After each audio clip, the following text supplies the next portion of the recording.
My thing was, I didn't want to die. Like my liver's fully covered, so they've deemed me inoperable, incurable, palliative, terminally ill. I knew I didn't want to go through chemo again. It had already spread to my liver and my lungs.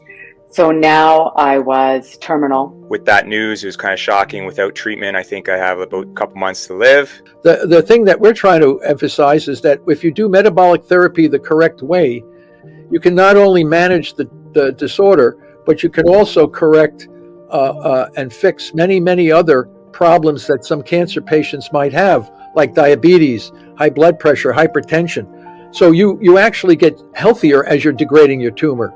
It's down now to 0.05, which is almost nothing. So here I am about 15 months, 18 months later, and I am doing really well. I did that for 2020. In December 2020, I was cancer-free. My wife had a stage 4 cancer diagnosis, and she used metabolic therapies. 1 year later, she was cancer-free. And I'm not saying we throw out all chemo, because obviously you folks have done really well with chemo.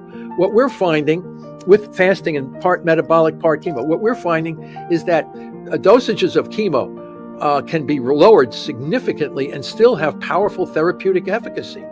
If you want to live and you want to get healthy, you do metabolic therapy. Now, that doesn't mean you don't do radiation and chemo. It would change the entire system, but they will not allow that to be done. The only two fuels to drive the fermentation metabolism in sufficient amounts to keep a cell growing are glucose and glutamine. And secondly, you know that every major cancer has some deficiency in oxidative phosphorylation, meaning their mitochondria are deficient.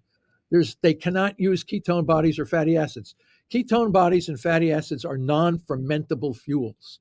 When you take away glucose and glutamine and give these cells ketone bodies or fatty acids, they die. So some people say, oh, fatty acids can be used. Only in the presence of glucose and glutamine. If you take away glucose and glutamine, fatty acids can do nothing.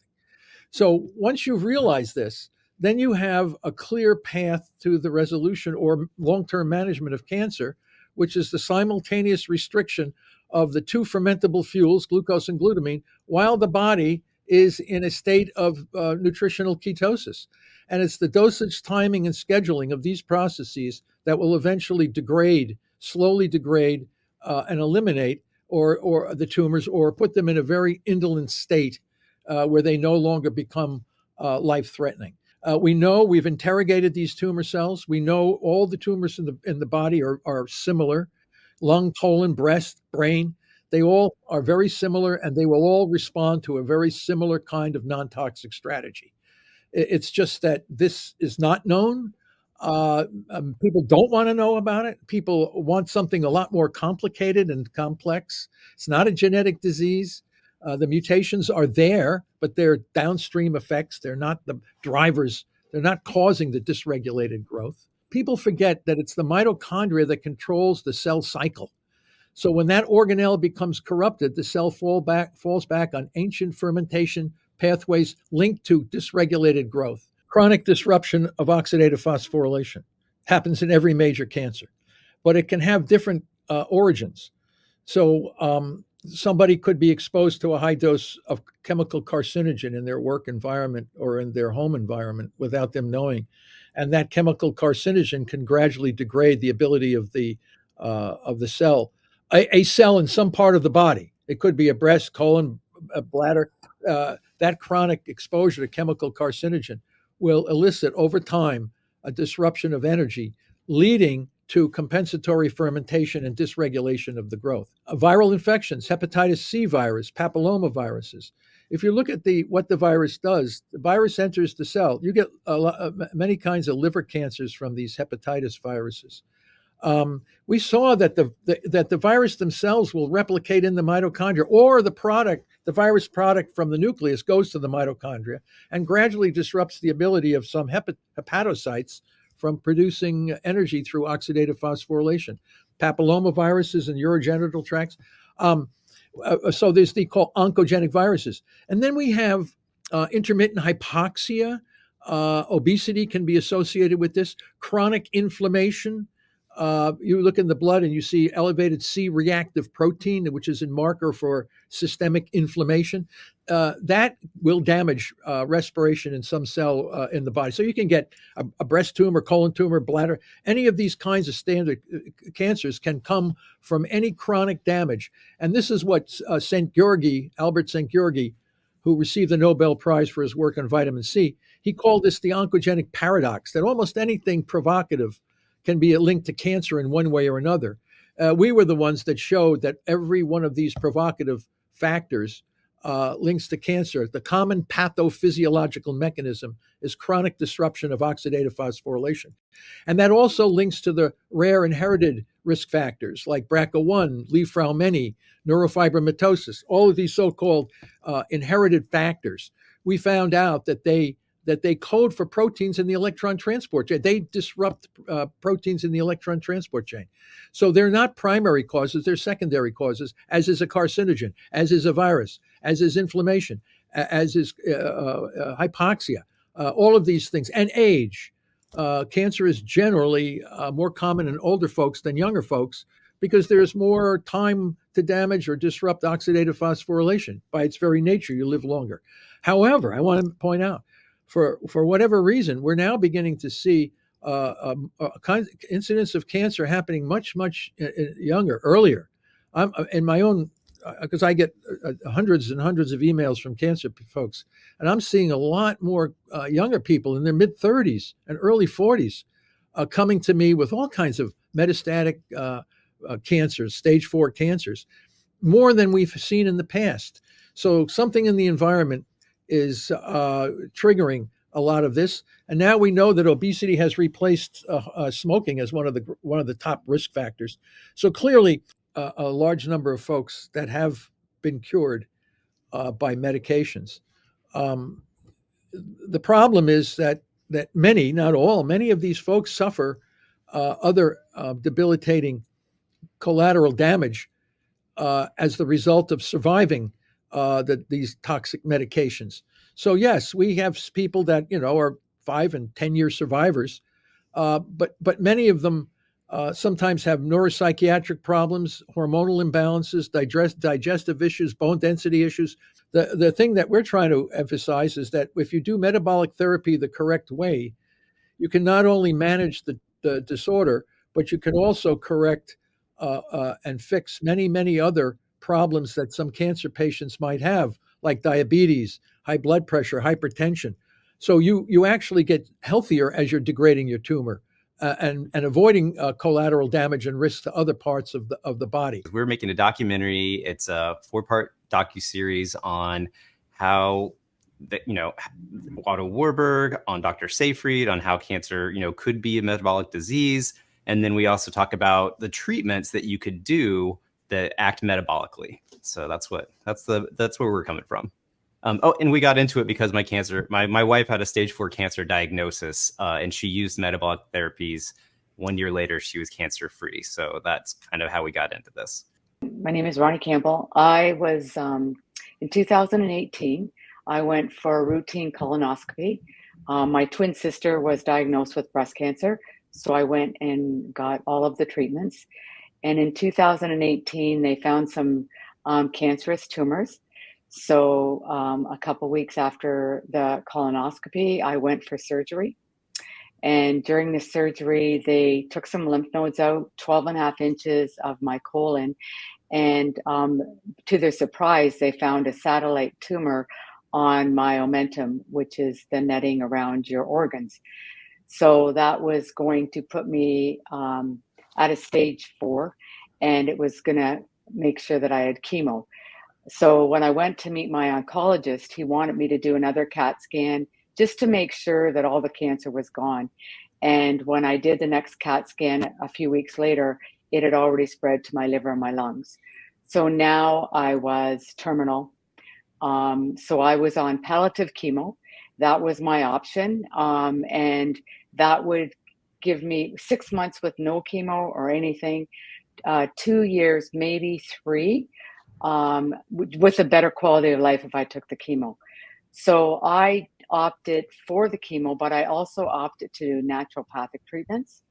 So I did vitamin C IVs. I did that on my off weeks every other day. And I also did during my chemo, I fasted and did hypothermia treatments with my chemo. And on my other weeks, when I started to feel better, I did more exercise, walked, and then began to run and then cycle. In 2019, 1st of November was my last chemo. I didn't need chemo in 2020, but I continued with my naturopathic treatments, the IVs, hyperthermia, and I was on the Mediterranean diet at the time. And that's where, you're reducing your carbs, watching what you're eating. So that's my story. And, I'm doing really well. So you fasted, you did a lot of exercise, but were Yes. you ever told by your doctors like about Professor Seyfried's work or fasting or anything No, like that? I wish. So you No. kind of found it on your own. Yes, I did a lot of research, and my thing was I didn't want to die. I followed what my naturopath, I did cupping and acupuncture and Reiki and massage. Like I don't think there was anything. My calendar for every month was totally busy. When I listen to you, and even with my sons, when we listen to you, it's very calming, and it makes me feel that I'm doing the right thing and I can keep living. So to expand on that, Thomas Seyfried, I just want to say I have stage 4 colon cancer. It was diagnosed in April of 2022, and my colon cancer has metastasized right from the start. When I was diagnosed, it was already metastasized fully to the liver. Like my liver is fully covered. So they've deemed me inoperable, incurable, palliative, terminally ill. So with that news, it was kind of shocking. Without treatment, I think I have about couple months to live. And with treatment, I think Dr. Baker even said it. I did an interview with him last week. Said I have about 9 months to live with good treatment. So here I am about 15 months to 18 months later, and I'm doing really well. And just to let you know that my regimen has been, I keep expanding on it with the help of, I have a good friend named Dwight, who's been coaching me through this. And he's the one that introduced me to you on YouTube, yourself, Dr. Shafee, Baker, Dr. Berg, a whole bunch of doctors I've been following on YouTube that helped me with this. But my regimen has been basically, along with chemo, I've done 31 rounds of chemo. I had a 3-month break in the summertime, but I'm back on it again. But with chemo, I've done fasting every other week. My chemo is every other Wednesday. I do a 5-day fast around that. Diet, I started with ketogenic. Then I've been carnivore for over a year now. Exercise, so I try to exercise as much as possible. Naturopath doctor, osteopath doctor, trying to introduce heat and cold therapy, a whole bunch of supplements as well. I've been starting to talk to my doctors, my oncologist, my naturopath, my osteopath about my doctors that I've been following on YouTube. And my oncologist has never heard of Professor Seyfried. I was a little bit shocked there, but my naturopath and my osteopath doctors are big fans of Thomas Seyfried. I just want to say that. They've been following your work, Seyfried, along with one other, I think Walter Longo is another one from Italy that they follow quite a bit. And I've been following him as well. So first of all, I'm very humbled to be in this circle of people here. My story isn't nearly as harrowing as Ronnie's or Jeff's, but in 2021, I was diagnosed with ovarian cancer, and it was stage 2B. And so we went in for surgery, and I had chemo for 6 rounds. And so my last chemo treatment was January of 2022. And for, I guess, a year, the numbers were okay. We were monitoring. There was no change to my diet or anything then. I was just hoping that I could keep stuff down at that point. This past March, I had started noticing that my numbers were getting bigger again. My CA-125, the cancer marker, was increasing, and my doctor started introducing this new test called Signatera. I'm not sure if anyone else is familiar with it, but it tracks blood. It tracks the cancer cells in your bloodstream. So they noticed that it was starting to increase, and I did go in for chemo on May. Then it went back down to 0, and the Signatera was showing 0 cancer cells, and so stopped that and was just monitoring. Then it starts slowly increasing again, and the numbers are getting bigger and bigger. And I knew I didn't want to go through chemo again, because the one chemo treatment that I did this past, was it May or something, it was just horrendous. I need to find something else. And my parents introduced me to the carnivore diet, and I changed my doctor, who was really pushing me on chemo. So I changed my doctor, changed my diet, and now my numbers are going down significantly. And I have actual numbers.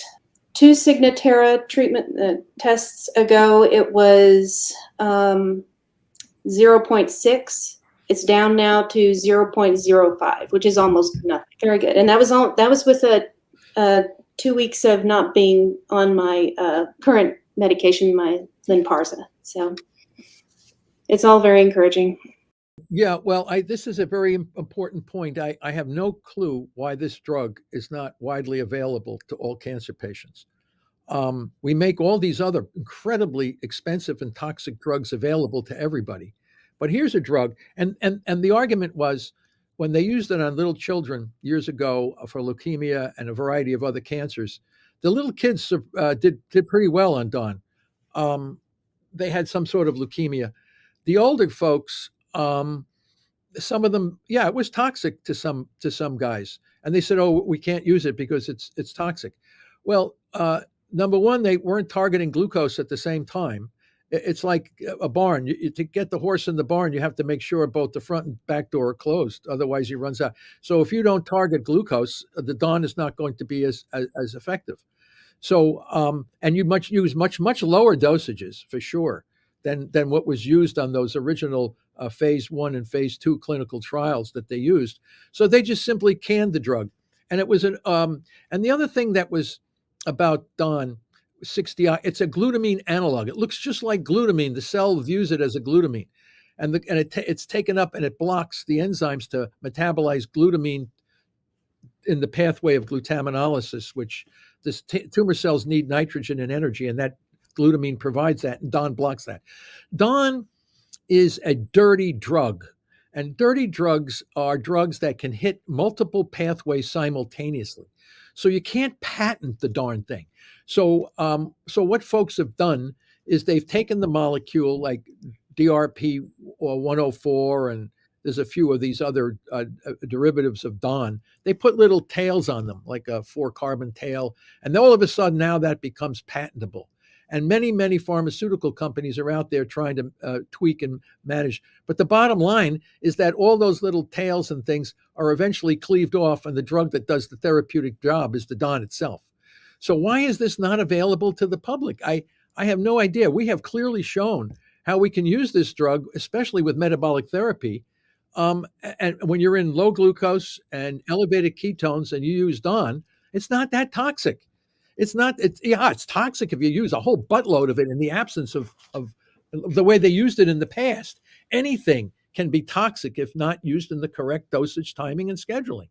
In the industry, Lumistine was a very cheap drug. Someone found out that it had some effect on tumor. It was like $2 a tablet. As soon as the field found out that it had effect on cancer, it became $700 a tablet. This kind of behavior is immoral. I don't care what anybody says. This is immoral behavior, and any company, person that would do something like that is morally challenged. And the folks in this society need to know that. There's no defense. I don't care what it is. There's no defense for immorality when it comes to this kind of stuff. There are drugs available, and these drugs could be very effective when used in the appropriate way. The problem is they're not available. Why is this? Why is this there? Why are they not available? And you say, oh, it's too toxic. What, relative radiation and cisplatin and these other kinds of drugs? Give me a break. There's no food, there's no diet that will suppress glutamine. I mean, EGCG is a very minor thing. Glutamine is the most abundant amino acid in the blood. It's the most abundant amino acid in our body. You have to realize that this amino acid is necessary for driving the growth of a tumor cell, but it's also necessary for the health of our gut, our microbiome, our immune system. Now, here's the situation. The metastatic cancer cell, and we have published papers showing this, all metastatic cancer cells are derived from the immune system. They fuse with stem cells and they fuse with themselves and they become corrupted metabolically. So the same cell in our body, the immune cell, needs glutamine as does the neoplastic metastatic cell, which comes from the macrophage, which is another immune cell. So taking glutamine helps your normal cells, but then forces the tumor cell to survive. So that's why we developed the pulse strategy. So we can press glucose down, which slows down the tumor, but we can't press glutamine targeting with DAWN because then you cripple your immune system from coming into the system and picking up the dead corpses, the tumor cells that you just killed. You've got to have an active immune system to come in and pick up the dead cancer cells. Otherwise, you get inflammation and you can get other problems from leaving dead bodies hanging around in your body in some tissue.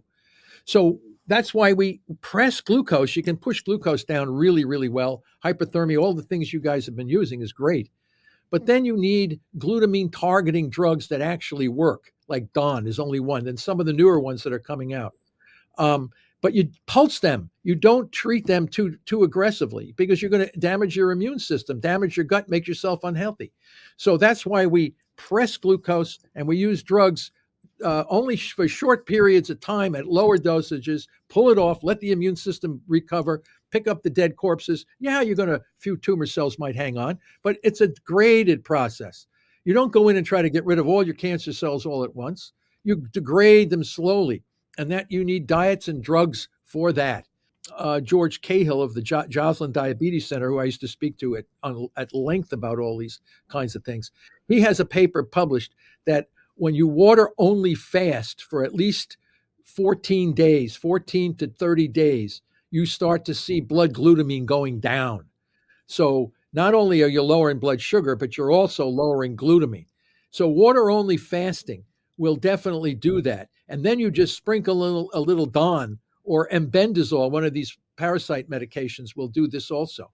So we're building cocktails, drug diet cocktails that will be designed to do this. But there's no food like eating meat. There's no food that will restrict your availability. So you need to know how to use drugs. And this is why it's absolutely essential that the metabolic therapy is a diet drug combo. Can I pressure pulse metabolically treat my cancer with chemo? I asked my oncologist this in terms of, because I go to chemo every other week. I kind of like twice a month. So I asked them, I'm like, can I do like one chemo a month and then 3 weeks where I'm metabolically attacking it? Do you think that's kind of similar to using the DAWNs with the 3 weeks or no, it's not really worth it? No, I think it could be effective. I mean, the paper we published on the woman with terminal, again, like you guys, terminal cancer, who are not terminal, right? That woman was given 1 month to live from Ohio. She went to my colleague's clinic in Istanbul, Turkey, and she was in such bad shape. I mean, they had given her up completely at the oncology center in Ohio, and she flew to Istanbul. And she was in the emergency room for 2 weeks. I mean, she was so sick from the chemo and everything else. And so they gradually pulled her off everything. She slowly got out of the emergency room. They built her immune system back up, and they used very low dose of chemo while under hyperthermia and these kinds of things as well. And they have the paper. If it's open access, it's in the journal Curis, and you can see she was lit up like a Christmas tree with PET scan for cancer. It went from her breast to her bones to her brain to her liver, everywhere. She was just full of cancer. And within I think it was 6 or 8 months, I mean the scan was clean, and then she stayed on that for another year, and then we have pictures of her with her husband in Hawaii, celebrating her new life. And again, they were using metabolically supported chemotherapy in that strategy. And the interesting thing about hyperthermia, and they use that as well.